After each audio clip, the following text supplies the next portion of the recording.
if I told you that something in your kitchen has been at the center of terrible accidents, injuries, and even death? Today, I took a trip to Walmart to show you which common foods have the most dangerous and costly. Spoiler alert, one of these items, one of these 5, has already triggered one of the largest verdicts in US history. But you'll have to stick around to the end to find out which one. Let's get into it. All right, first up, we have Boar's Head Deli Meats. Picked up this packet of pre-sliced deli meats. Didn't think anything about it. I'm sure you have too. But did you know that in 2024, Boar's Head recalled over 7 million pounds of ready-to-eat meat and poultry products due to a listeria outbreak? Ugh.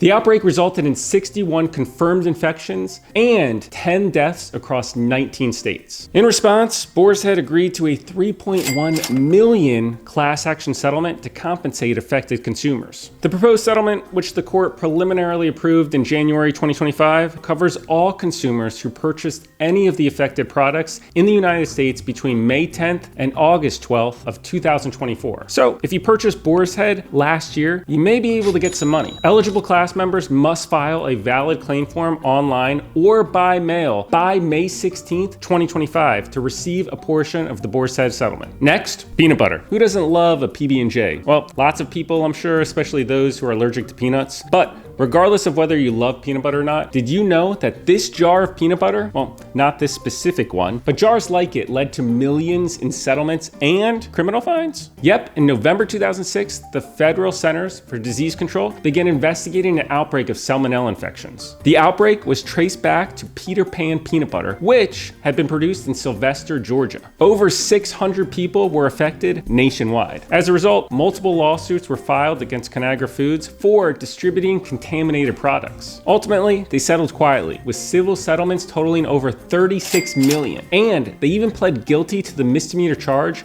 of shipping adulterated food, which resulted in another $11.2 million in criminal fines. The criminal charges were due to the fact that Conagra knew the peanut butter made in Georgia had twice tested positive for salmonella in 2004 and had not fixed all the problems resulting in the contamination by the time of the 2007 outbreak. Next up, grapes. Delicious, portable, and also dangerous.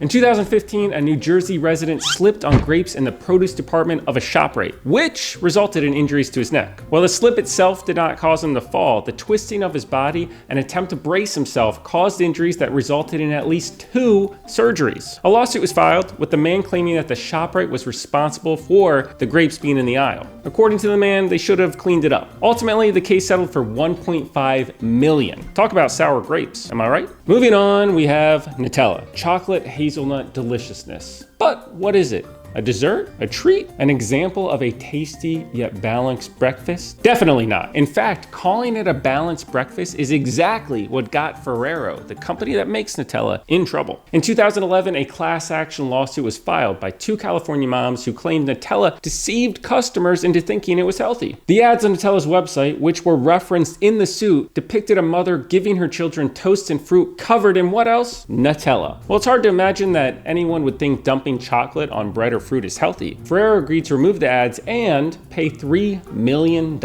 And finally, we have Roundup weed killer. Not a food, don't need it, but a household item commonly sold at Walmart and pretty much most grocery stores with a home and garden section. However, next time you pick some up to spray those pesky weeds, you may want to think twice. Because this one, it led to a $2.1 billion verdict. That's billion with a B. The lawsuit, which was filed in 2021 by a man in Georgia, claimed that exposure to the weed killer caused him to develop cancer, specifically non-Hodgkin lymphoma, and that Monsanto failed to warn users about the risk. A jury agreed, ordering Monsanto to pay one of the largest product liability verdicts ever. So there you have it, 5 random grocery items, 5 lawsuits, and 1 massive verdict. From peanut butter to grapes to weed killer, it turns out your local grocery store is basically a legal landmine. If you like this breakdown of the dangers hiding at your grocery store, the potential ways you could earn a few bucks with a lawsuit, make sure to subscribe and tap that notification bell.